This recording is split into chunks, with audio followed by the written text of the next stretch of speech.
Praise the Lord. मेरा नाम John Stevenson. परमेश्वर की दया और करुणा से आप लोगों के लिए सुसमाचार लेके आता हूँ। मैं हर एक सुनने वाले से ये आग्रह करता हूँ, आप बहुतों को सपोर्ट करते हैं और उनके चैनल को आप बढ़ाते हैं। निवेदन है, आज के समय को देखते हुए मैं आपसे आग्रह करता हूँ कि परमेश्वर के सत्य वचन हर एक मनुष्य तक पहुँचे, ताकि वो अपने जीवन को असत्य से सत्य पे लेके आए। परमेश्वर के नाम की महिमा करें और आपके सपोर्ट से ये चैनल भी 1 मिलियन सब्सक्राइबर हो सकता है। प्रार्थना करें, परमेश्वर आपको बहुतायत की आशीष देगा और इस चैनल के द्वारा प्रभु यीशु मसीह के नाम की महिमा हो और मसीहत क्या है सच्चाई से लोग जाने। आज भारत देश के अंदर कई भ्रांतियां हैं, कई भ्रम हैं कि मसीह मतलब ऐसी जाति जो दूसरी जाति के लोगों को परिवर्तन कराकर अपनी जाति में ले आती है। मैं आप लोगों से एक सवाल करना चाहूंगा, ये जो आरोप लगाए जा रहे हैं मसीह समाज के ऊपर, इन धर्म परिवर्तन के द्वारा मसीह समाज को क्या लाभ है? मेरे को एक लाभ बता दीजिए। आप बोलते हैं प्रलोभन दिया जाता है, पैसे दिए जाते हैं। मैं आपसे एक ही बात बोलना चाहूंगा, भारत देश के अंदर मसीह मात्र 2% है और ना ही मसीहियों के पास इतना पैसा है कि वो किसी को देकर अपने धर्म में ले आए। ये झूठी बातें हैं, ये भ्रांतियां इसीलिए फैलाई जा रही हैं कि मसीह समाज बदनाम हो और लोग मसीह समाज से भी घृणा करने लगे और मसीहियों को जो शांति से प्रार्थना की जाती है वो प्रार्थना उनकी बंद कर दी जाए। पर यह मसीह का विरोध आज से नहीं है, प्रभु यीशु मसीह के समय से मसीह का विरोध है। प्रभु यीशु मसीह अपने वचन के अंदर कहते हैं कि उन्होंने मुझे नहीं अपनाया तो तुम्हें भी नहीं अपनाएंगे। लिखा है साफ साफ मत्ती के अंदर, संसार ने मुझसे बैर किया है, इसीलिए मेरे पीछे चलने वाले हर एक अनुयायी, हर एक चेले का भी वो विरोध करेंगे। और ऐसा ही हुआ। प्रभु यीशु मसीह के स्वर्ग में जाने के बाद, इस दुनिया के ऊपर अपने आत्मा को उंडेलने के बाद, हर एक व्यक्ति को जो प्रभु यीशु मसीह के नाम पर विश्वास करता है और प्रभु यीशु मसीह के नाम पर चलता है, हर एक उस अन्य जाति को जब पेंतिकोस के दिन पवित्र आत्मा से परिपूर्ण किया, तब प्रभु यीशु मसीह को मानने वालों के बीच में क्रांति आई और लोग ज्यादा से ज्यादा सुसमाचार सुनने लगे। और जिन लोगों ने प्रभु यीशु मसीह के उस प्रेम को, उस सच्चाई को पा लिया और अपने जीवन को जब उन्होंने असत्य से सत्य के ऊपर चलने लगे, अपने जीवन के अंदर से दुष्टता छोड़कर धार्मिकता को अपना लिया, अधर्म को छोड़कर, उन पाप के बंधनों से छोड़कर जब वो स्वतंत्र हो गए, तो जो खुशी उन्होंने पाई वो खुशी लेकर वो समाज के अंदर गए और बोला कि तुम जो पाप के बंधन में बंधे हुए हो, तुम उससे आजाद हो सकते हो, तुम नशे के बंधन में जो हो उस नशे से मुक्त हो सकते हो। और वो खुशखबरी लेकर जब वो सबके पास गए, तब मसीह विरोध बढ़ा और प्रभु यीशु मसीह के लोगों को सताया गया उस समय में, आज से 2000 साल पहले।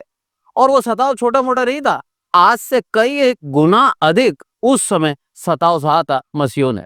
उस समय किसी का धर्मांतरण नहीं किया जा रहा था, बस वो जो खुशी और जो सुसमाचार उन्होंने पाया था, वही सुसमाचार वो दुनिया के पास लेके गए, ताकि उन लोगों को भी उस सत्य से अवगत करा दें कि जो जीवन तुम जी रहे हो पाप के बंधन में, उससे तुम मुक्त हो सकते हो।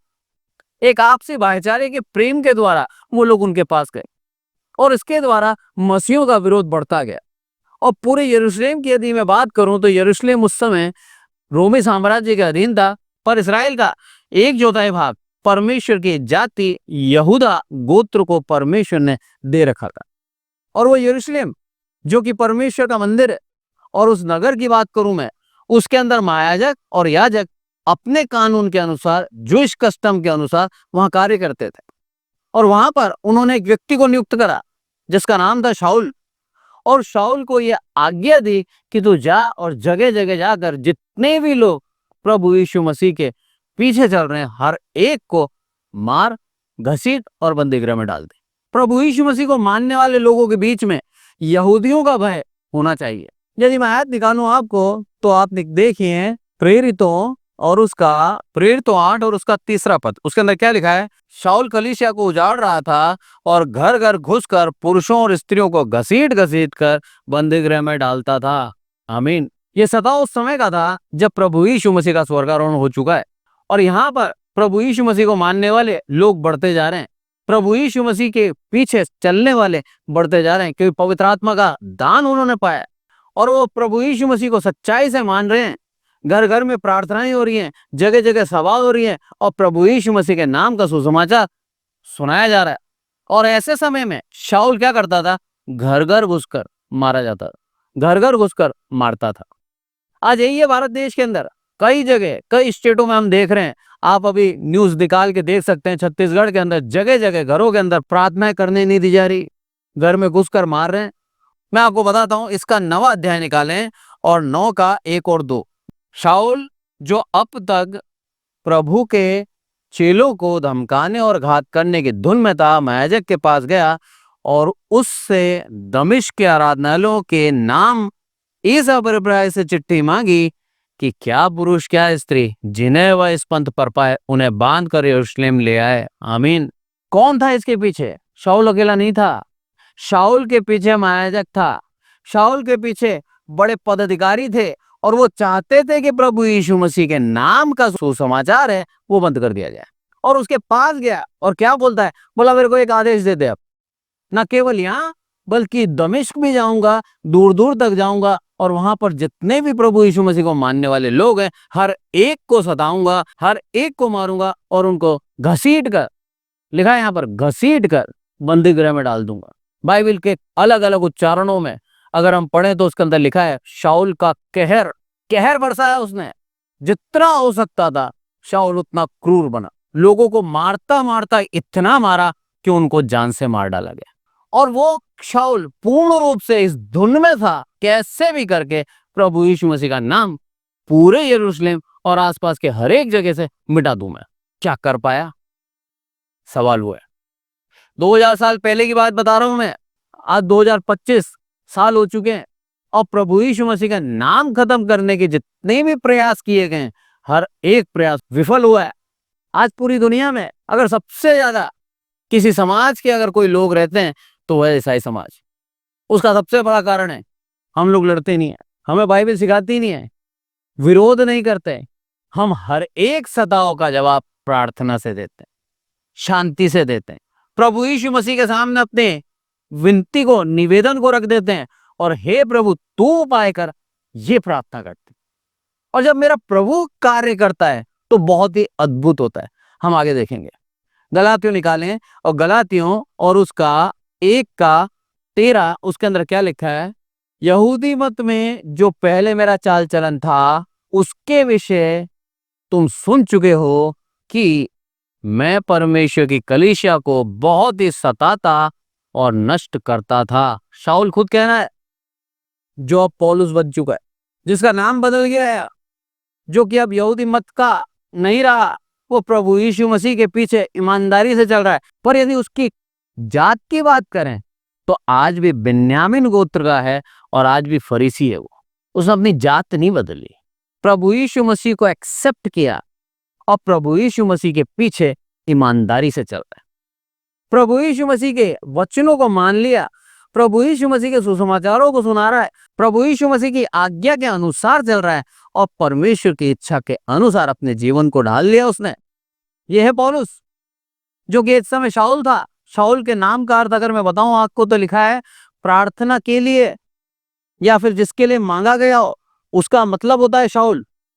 और पौलुस के नाम का अर्थ होता है हम्बल।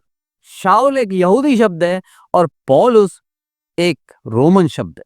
शाऊल एक अच्छे पद पे था, प्रशासनिक अधिकारी था ये, और ये अपने अधिकार के अनुसार उस कलीसियाओं को रोकता था। स्तिफानुस जो पहला शहीद प्रभु यीशु मसीह के नाम से हुआ, जिसको पत्थरवा करके मार डाला गया, उस समय भी शाऊल वहीं खड़ा था स्तिफानुस के कपड़े लेकर। इसे देखा था किस तरह से उसको मारा गया है और ये उस मृत्यु के अंदर सहभागी था।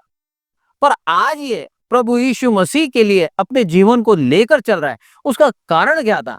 दोबारा आए प्रेरितों उसके 9वें अध्याय के अंदर, उसके अंदर देखें उसमें क्या लिखा है, 3री आयत। परंतु चलते चलते जब वह दमिश्क के निकट पहुंचा तो एकाएक प्रकाश से उसके चारों ओर ज्योति चमकी और वह भूमि पर गिर पड़ा और यह शब्द सुना, हे शाऊल तू मुझे क्यों सताता है? उसने पूछा, हे प्रभु तो कौन है? उसने कहा, मैं यीशु हूं जिसे तू सताता है। आमीन। प्रभु यीशु मसीह खुद शाऊल को दर्शन दिया।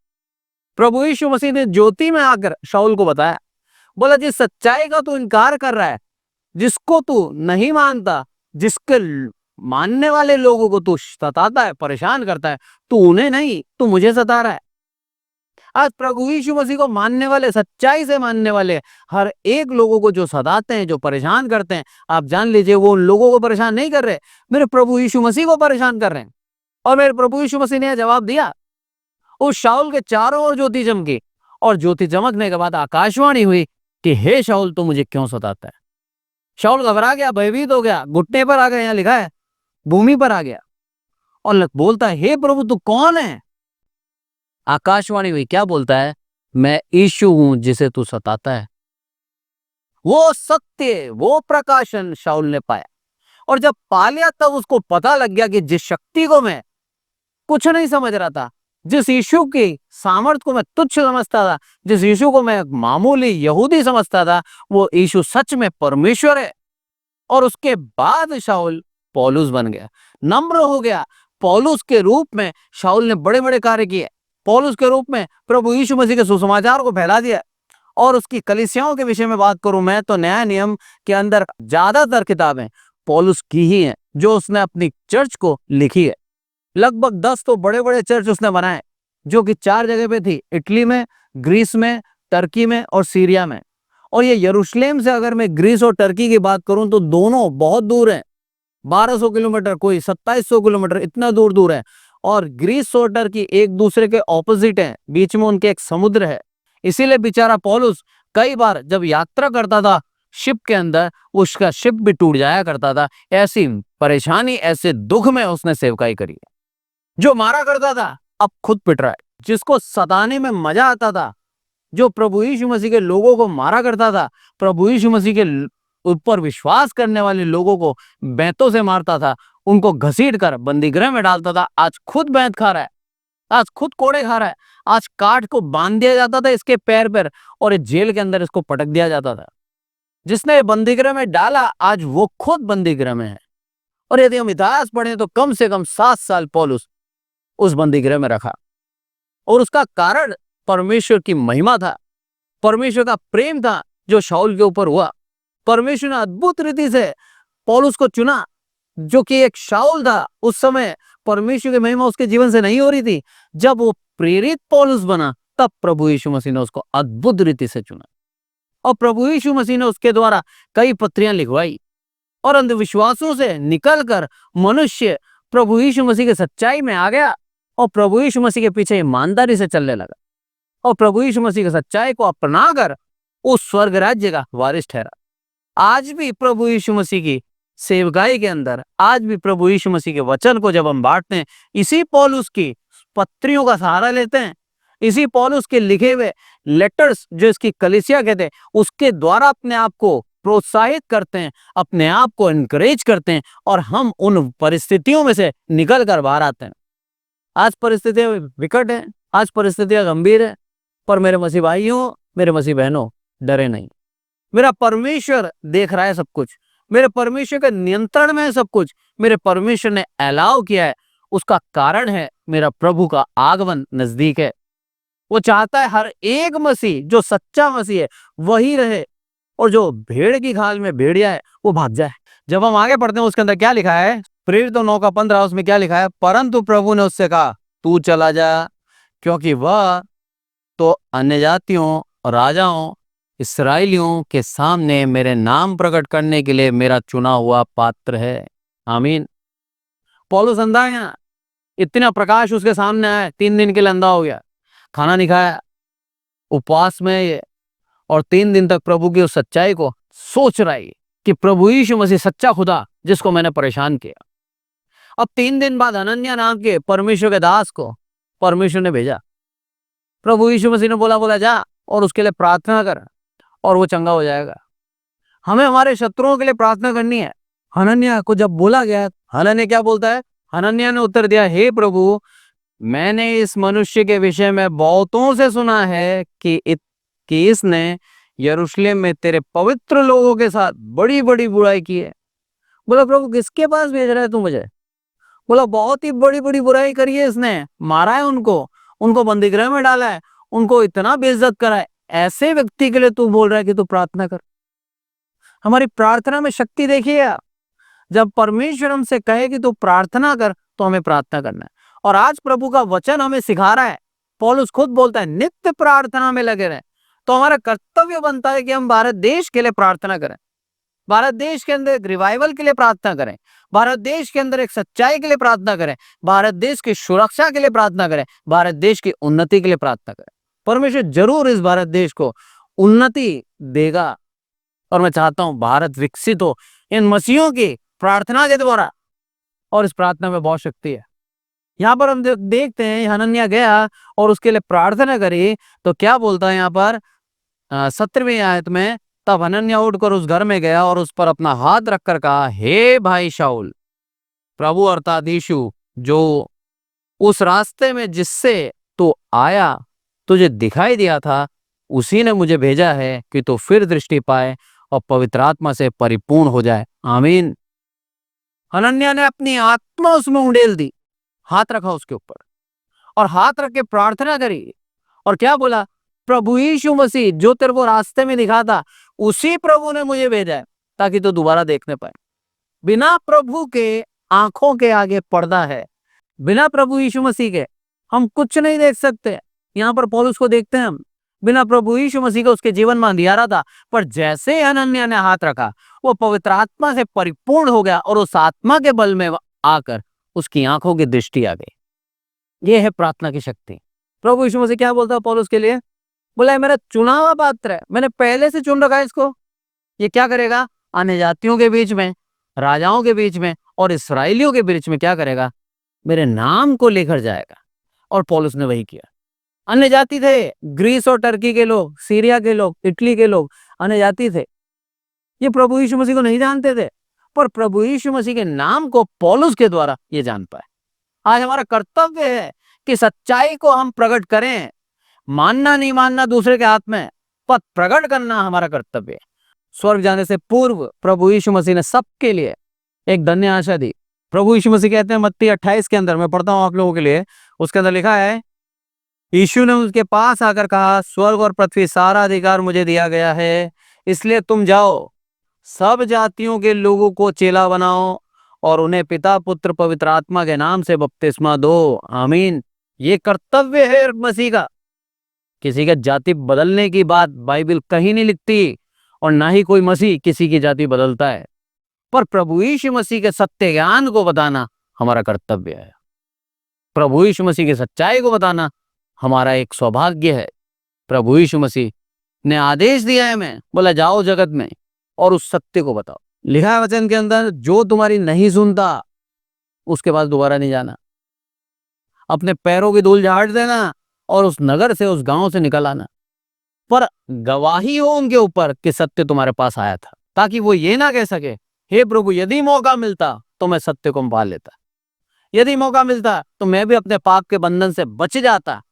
बोला इसीलिए सत्य को बता दो। मानना नहीं मानना उनके हाथ में, स्वतंत्र है वो। आज प्रभु यीशु मसीह ने हर एक मनुष्य को स्वतंत्र कर रखा है। हमारी इच्छा है, हम हमारी इच्छा के अनुसार जीवन जिए। मसीह जीवन के अंदर, बाइबल के अंदर कहीं भी बंदिश नहीं है। प्रभु यीशु मसीह को एक मसीह, जो मसीह परिवार के अंदर पुत्र या पुत्री जन्मी है, वो भी प्रभु यीशु मसीह को जब स्वीकार करती है तब मसीह कहलाती है। बाय बर्थ क्रिश्चियन लिख रही है अपनी कास्ट में, पर जब वो समझदार होता है, जब वो सियाना होता है, जब उसको समझ में आता है उसके पापों के लिए प्रभु यीशु मसीह ने बलिदान दिया, और जब वो उसको स्वीकार करती है कि हाँ प्रभु मैं पापी थी और मेरे पापों के लिए तूने बलिदान दिया, मैं समाज के सामने तेरे नाम का अंगीकार करती हूँ और मानती हूँ मैं पापी थी, मैं मानता हूं मैं पापी था, लड़का हो या लड़की, दोनों जब मानते हैं कि वो पापी थे और प्रभु यीशु मसीह ने उसके लिए अपने जान को दिया और तीसरे दिन जी उठा, वो उद्धार का उपाय उसके लिए किया। जब उस आज्ञा का पालन करते हैं और पूरे समाज के सामने बपतिस्मा लेते हैं, तब जाके वो मसीह कहलाते हैं। हम ऐसे ही किसी को मसीह का पद नहीं देते। बहुत ही गंभीरता है इस पद के अंदर। इस चीज को समझना है पूरे समाज को। प्रभु यीशु मसीह हमें बहुत प्यार करता है। प्रभु यीशु मसीह इन वचनों के द्वारा हमें एक हिम्मत दे रहा है कि भले ही कितना सताव क्यों ना हो, पर परमेश्वर का वचन, परमेश्वर का पुत्र प्रभु यीशु मसीह हमारे साथ खड़ा है। लिखा है वचन के अंदर, अंत में ऐसा होगा कि लोग तुम्हें पकड़ कर ले जाएंगे। बोला घबराना मत, क्योंकि उस समय मेरा आत्मा तुम्हें अगुवाई करेगा, तुम्हें क्या कहना है। ये चीज दर्शाती है मेरा प्रभु यीशु मसीह का आत्मा सदैव हमारे साथ है, उसकी सुरक्षा में है हम, और परमेश्वर का धन्यवाद दें हम। आज भले ही कितना सताव हो, भले ही कितना विरोध हो, पर ये सब कुछ मेरे प्रभु यीशु मसीह के हाथों में नियंत्रित है और उसकी इच्छा से ये हो रहा है। इस चीज को हम मानते हुए प्रार्थना करें, उपवास करें पूरे मसीह भाइयों के लिए कि हम प्रभु के साथ एक मन एक आत्मा होकर हम मांगे भारतवर्ष की उन्नति। मेरा प्रभु इस देश को उन्नत करे, मेरा प्रभु इस देश को आगे बढ़ाए, ये देश सारे देशों में एक अच्छे नाम से जाना जाए, हम यही चाहते हैं। आज के वचन के द्वारा प्रभु हमको आशीषित करे। हर एक मसीह भाई, परमेश्वर आपके साथ है और परमेश्वर का वचन ये कह रहा है वो आपकी सुरक्षा करता है। आइए प्रार्थना करें। कि हमारे प्रभु हम सबको संभाल के रखते हैं, इसलिए आपका धन्यवाद मेरे प्रभु। सारी आदर महिमा आपको देते हैं मेरे प्रभु। प्रार्थना करते हैं विशेष करके आपकी दया करुणा के लिए मेरे प्रभु। जो भी भाई बहन मेरे प्रभु सदाओं से गुजर रहे हैं मेरे प्रभु, प्रार्थना करते हैं उनको एक हिम्मत, एक साहस देना मेरे प्रभु। आपके नाम के लिए डटे रहें, आपके नाम के लिए स्थिर रहें मेरे प्रभु, और मेरे प्रभु उनके जीवन में बहुतायत की आशीष देना मेरे प्रभु। और जो भ्रांति, जो भ्रम फैला है समाज के अंदर, उस भ्रम को हटा देना मेरे प्रभु। उनको समझ में आए मेरे प्रभु, मसीह समाज हमेशा परोपकार के लिए खड़ा हुआ है। मसीह समाज ने हमेशा लोगों की सेवा करी है। मसीह समाज ने बड़ी बड़ी शिक्षाएं दी हैं। मसीह समाज ने बड़े बड़े स्कूलों के द्वारा लाखों करोड़ों बच्चों को एक अच्छा योग्य भविष्य दिया है, अच्छी शिक्षाएं दी हैं। और मसीह समाज ने चैरिटेबल हॉस्पिटलों के द्वारा अनाथों का, विधवाओं का और बहुत से लोगों का मेरे प्रभु मुफ्त में इलाज किया है मेरे प्रभु। मेरे प्रभु मसीह समाज पूरे भारत देश के लिए और न केवल देश के लिए, पूरी दुनिया के लिए एक आशीष बनकर ठहरा है मेरे प्रभु। ये दुनिया के समझ में आया मेरे प्रभु। सारी आदर महिमा आपको देते हैं मेरे प्रभु। इस वचन के द्वारा हर एक मसीह भाई को एक प्रोत्साहन मिले, एक एनकरेजमेंट मिले मेरे प्रभु, कि आपने उसको अकेला नहीं छोड़ा है मेरे प्रभु। सारी बातें आपके नियंत्रण में है मेरे प्रभु। आपकी दया करुणा हमारे ऊपर है मेरे प्रभु, इसीलिए मेरे प्रभु आज तक हम जीवित हैं मेरे प्रभु। सारी आदर महिमा आपको देते हैं मेरे प्रभु। हम घटे आप बढ़े। आपने हमारी विनती सुनी, इसलिए आपका बहुत बहुत धन्यवाद। प्रभु यीशु मसीह के नाम से मांगते हैं, आमीन। और अब हमारे प्रभु यीशु मसीह का अनुग्रह, पिता परमेश्वर का प्रेम, पवित्र आत्मा की सहभागिता हम में से प्रत्येक के जीवन के अंत तक होती रहे, आमीन। Praise the Lord. Thank you so much.